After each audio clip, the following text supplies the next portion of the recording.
Hola, hola, ¿cómo les va? Estamos desde Buenos Aires para todo el país. Bienvenidos a la edición internacional del noticiero de la televisión pública. Una vez más, un sábado más, estamos desde acá con mis colegas, con mis compañeros, para contarles lo que pasa en el mundo, para contarles la información, para ver juntos las imágenes, para analizar juntos qué es lo que pasa en el mundo. Estoy, les decía, con mis compañeros, con mis colegas, José Nathanson, Raúl de la Torre, Jorge Elías, y también ya está con nosotros hoy Natalia Nievieski. Se conoció ayer una larga carta pública de la fuente que dio a difusión los Panama Papers. En la carta, que vamos a estar analizando en un rato, esta persona que permanece en el anonimato habla de la desigualdad, del poder de las finanzas, de la impunidad y de la corrupción como los motivos que lo llevaron a hacer público los Panama Papers. En un ratito estamos hablando del tema.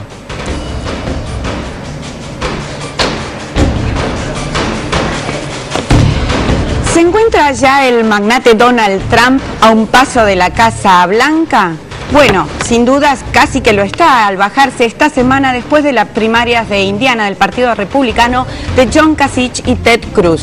Ahora, Trump se focaliza en una contienda más difícil de cara a las presidenciales de noviembre, Hillary Clinton, que sin embargo no las tiene fácil porque sigue en una dura batalla con su otro candidato del Partido Demócrata, Bernie Sanders.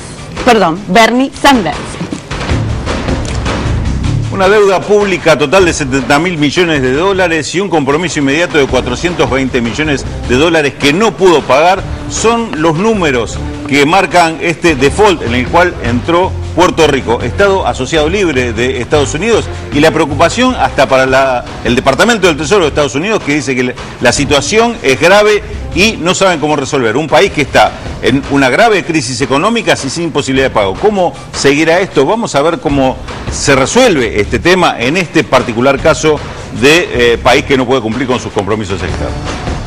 Han vuelto las protestas a Irak, allí el Estado Islámico acecha, pero la población pide otra cosa, el fin de la corrupción. Un clérigo chiita está encabezando esas protestas. Seguramente usted lo recuerda porque fue un hecho internacional importante.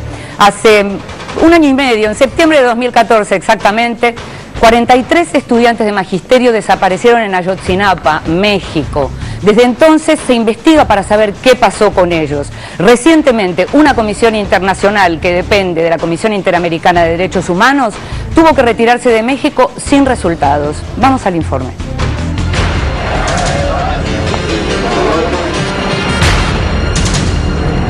Los expertos que investigaron durante un año la desaparición de los 43 estudiantes de Ayotzinapa abandonaron México cargando su frustración como equipaje. Durante el año que permanecieron en el país, los 5 peritos enviados por la Comisión Interamericana de Derechos Humanos no lograron elaborar una respuesta a los desesperados reclamos de sus padres sobre el incierto destino de sus hijos. No lograron resolver el caso y por otro lado tampoco se logró legitimar la investigación de las autoridades. Entonces, en ese sentido se quedó truncado. Pero en un sentido más amplio, yo creo que ha sido muy importante este ejercicio, porque desnudó como prácticamente en ningún otro caso la incompetencia y negligencia de las autoridades de procuración de justicia. El presidente Enrique Peña Nieto clausuró la posibilidad de extender la tarea por un año más, pese al deseo de los familiares. Por eso, a poco de partir, los expertos dejaron una detallada denuncia contra el gobierno, a quien señalan como el principal obstáculo en la búsqueda de nuevas pistas y de desatender cientos de denuncias que ponían en duda la versión oficial. Pruebas y la investigación científica. Poco es lo que hoy se conoce con certeza del caso que sigue conmocionando al país. Se sabe que el 26 de septiembre de 2014, los estudiantes de magisterio de la Escuela Normal Rural de Ayotzinapa pararon en el municipio de Iguala para tomar el micro en el que debían viajar a México capital. Iban a participar en los homenajes por la matanza estudiantil de Tlatelolco en 1968, pero nunca llegaron. Tras tomar varios vehículos y toparse con las fuerzas de seguridad, 43 de ellos desaparecieron. Un misterio que a partir de allí involucra a sicarios, narcotraficantes, policías y políticos en una oscura red de complicidades y delitos. En todo este tiempo, el presidente Enrique Peña Nieto enfrentó duros cuestionamientos internacionales y protestas masivas en las que se reclamaba la resolución del caso, al que muchos consideran un emblema entre las decenas de miles de muertes y desapariciones que ha provocado la violencia narco en el país. Cuando los expertos llegaron a México, en marzo de 2015, el gobierno ya había elaborado un presuroso informe en el que concluía que los estudiantes desaparecieron la noche del 26 de septiembre de 2014 en Iguala a manos de policías locales corruptos que los habrían entregado a integrantes del cártel Guerreros Unidos. Según el fiscal general Jesús Murillo Caram, al confundirlos con integrantes de una banda enemiga, los narcos habrían asesinado a los jóvenes e incinerado sus cuerpos en un basurero para luego arrojarlos al río. Sin embargo, solo los restos óseos de uno de los estudiantes han sido identificados por el equipo argentino de antropología forense. Los peritos de la Comisión Interamericana tampoco encontraron rastros de un fuego de tal magnitud como para incinerar 43 cuerpos. Los expertos aseguran además que existen indicios importantes de que la mayor parte de los sospechosos detenidos, desde sicarios hasta agentes policiales, fueron torturados, lo que arroja nuevas sombras sobre la voluntad del gobierno por encontrar la verdad. Esto no hizo más que corroborar las sospechas de los padres, que desde un principio desconfiaron de la versión oficial. Nosotros nos sentimos desprotegidos. Yo la verdad me siento ya desprotegido después de que el grupo está presentando su informe y que prácticamente, como lo he dicho, prácticamente es el Estado quien está retirando, que está corriendo los expertos de este país, y que para nosotros vemos muy difícil pues que toda la línea de investigación que ya están en el informe se vayan realizando, debido a que no va a haber la presencia de cada uno de los 5 equipos que han estado aquí. Tras el retiro de los expertos, las principales dudas pasan ahora por saber si el gobierno tomará en cuenta sus recomendaciones y si avanzará en la investigación de acuerdo con esas pautas. Para eso, la comisión instauró un mecanismo para asegurarse de que se sigan sus recomendaciones. Esto incluye el seguimiento de la línea de investigación, según la cual los estudiantes fueron atacados porque tomaron por error un autobús cargado de heroína. Pero el aspecto que por estas horas más preocupa a la comisión pasa por garantizar que de aquí en más no habrá represalias contra las familias y las personas que brindaron testimonio. Es muy importante que se garantice a los padres su derecho a saber la verdad, que se les proteja en todo instante y que igualmente se preocupe el Estado mexicano por visibilizar a las víctimas, concluyó el informe de los expertos de la Comisión Interamericana de Derechos Humanos. Sentimos más que nunca. Las familias de los jóvenes, todas ellas del empobrecido ámbito rural de Guerrero, consideran que el reporte sacó a la luz lo que califican como las grandes mentiras del gobierno. Esta postura los convierte en blancos móviles en medio de un México atravesado por la violencia estatal y el crimen organizado.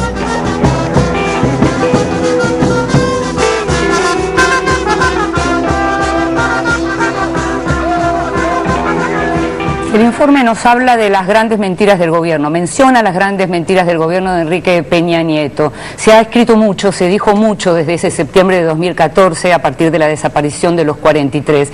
También se dijo, por ejemplo, en un libro de John Gibler, que el Estado habló esa noche a través de las balas. José, ¿cuáles serían en principio las conclusiones a las que llegó la comisión que se tuvo que retirar, que no pudo quedarse un año más? Bueno, Inde, sabes que anteayer se conoció una carta, un artículo de Claudia Paz y Paz, una de las integrantes de la comisión, que fue fiscal general de Guatemala y que fue una de las responsables del juzgamiento de los militares durante la guerra civil de Guatemala. Pues la comisión fue formada un poco al estilo de las comisiones que se formaron en Centroamérica. Interdisciplinaria. Efectivamente, interdisciplinaria, internacional, con legitimidad internacional y aceptada por las partes.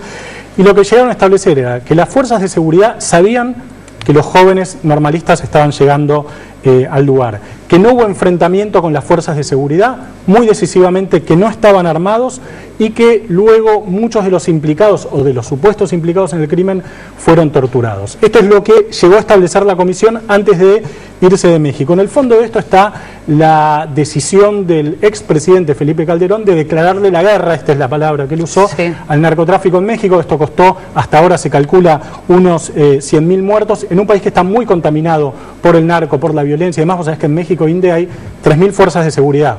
No 3.000 policías, 3.000 fuerzas de seguridad diferentes. Está la Fuerza de Seguridad Federales, el Ejército, la Policía, pero también cada municipio tiene derecho a armar su propia fuerza de seguridad, lo cual crea un caos absoluto, claro, desde el punto de vista de la violencia. Y también como fondo, tal vez Jorge se va a referir a esto más largamente después, la descomposición del sistema priista. El PRI, con todo su problema, con todo su autoritarismo, con su sistema de partido único, operaba como una especie de regulador de la violencia, uno podría decir, en México. Desde el momento que se descompone el sistema priista, que las bandas narcos empiezan a chocar entre sí, estamos viendo estas situaciones que me parece que, y con esto termino, hay un concepto de Guillermo Donner, me parece muy acertado para definir esto, que son las zonas marrones.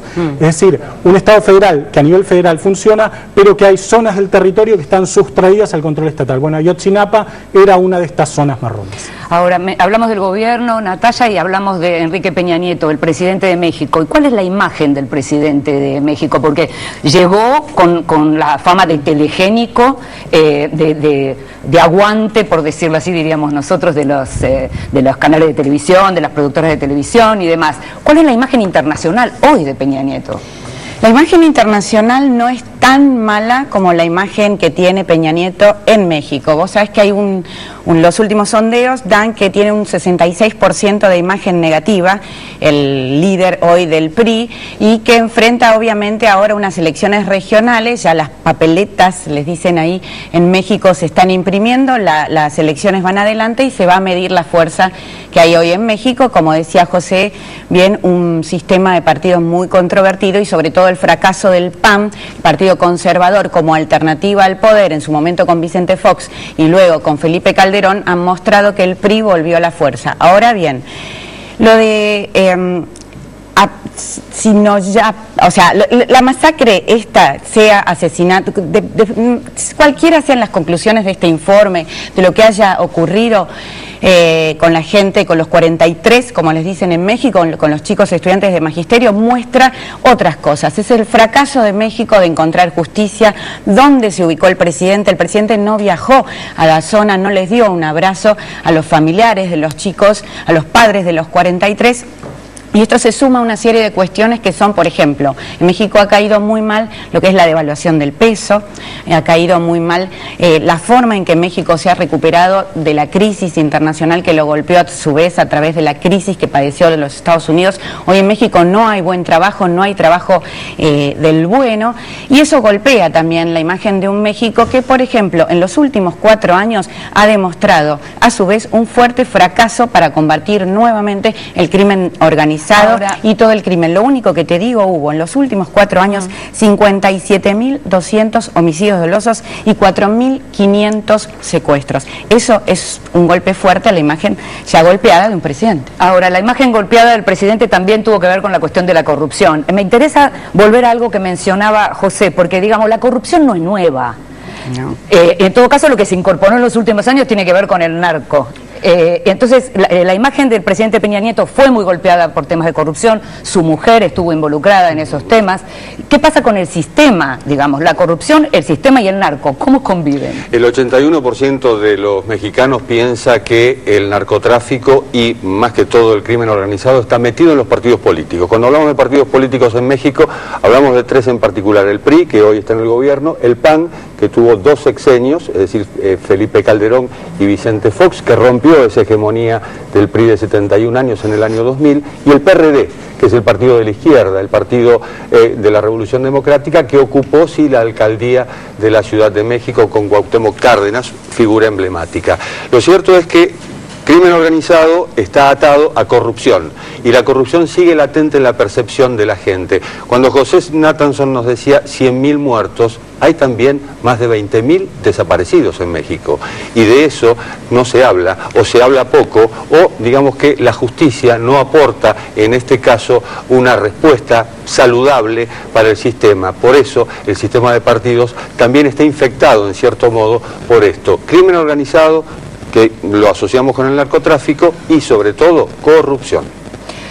Hablamos de corrupción, hablamos de sistemas políticos, tenemos que hablar de economía, Raúl. Hay que hablar de economía porque al mismo tiempo México es como un niño mimado, ¿no?, de la economía internacional, o lo fue. ¿Lo sigue siendo? Sí, lo sigue siendo en una medida muy relativa, y con la amenaza de Donald Trump todavía va a estar todavía más relativizado esto si llegara a ganar. Pero lo que quiero llamar la atención es sobre un dato de México, para quien lo está mirando de afuera y que no está tan compenetrado de esa situación económica, que es el tema de la pobreza rural, que dentro de la gran desigualdad que significa la economía mexicana, la pobreza rural es un manchón muy particular de esa sociedad. Es prácticamente un sector desmembrado de lo que es la vida social o la sociedad mexicana. Y Guerrero, el estado de Guerrero, es uno de los más pobres al cual pertenecían estos chicos. Además, hay que tener en cuenta que en México, como en cualquier otro lugar, la educación es un vehículo de salida de la pobreza,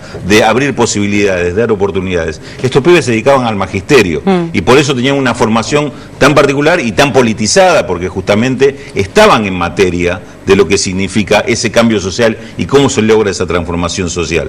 Por eso es que llamó mucho la atención, y dentro de las distintas hipótesis es si en realidad fue un error el asesinato de estos chicos o fue una acción premeditada. Y esto tiene que ver justamente con la pobreza de la que vienen estos chicos, a la cual pertenecen sus familias. Un lugar que por otra parte tiene una historia, en realidad esa misma escuela, ese mismo lugar tiene también una historia. Tal cual. ¿Fue deliberado, José? Bueno, una de las conclusiones que sacó la comisión que fue expulsada de México, que decidió retirarse de México, es que la hipótesis más firme que tienen hasta ahora es que los chicos lo que estaban haciendo, los jóvenes lo que estaban haciendo era requisando unos ómnibus, algo que es bastante habitual en la práctica de protesta estudiantil en México. Secuestran un autobús, las compañías de ómnibus y los choferes acceden a eso, digamos, lo estaban llevando, y que pensaban un grupo de narcos que dentro de ese autobús había heroína que iba a ser transportada a Estados Unidos, porque había una ruta que conectaba Iguala con Chicago y que podía haber sido ese el motivo. Ahora, retomando lo que dice Rulo, me parece interesante ver también cómo México es un país partido. Todos los países están siempre un poco partidos, pero México está muy claramente partido entre un sur muy pobre, muy parecido a Guatemala, con mucha presencia de comunidades indígenas originarias, y un norte mucho más rico, mucho más industrial y mucho más ligado a Estados Unidos, y al mismo tiempo en una crisis de frontera tremenda, porque la frontera de México, todos sabemos, la frontera de Estados Unidos y México es una de las fronteras más calientes del mundo. Entonces, también detrás de esto me parece que está la imagen o la idea de un país partido en dos. Vamos a seguir hablando de México en este programa, y vamos a hablar de tantas cosas. Usted no tiene idea de cuántas cosas le vamos a contar en el transcurso de este programa, que termina a las 2 de la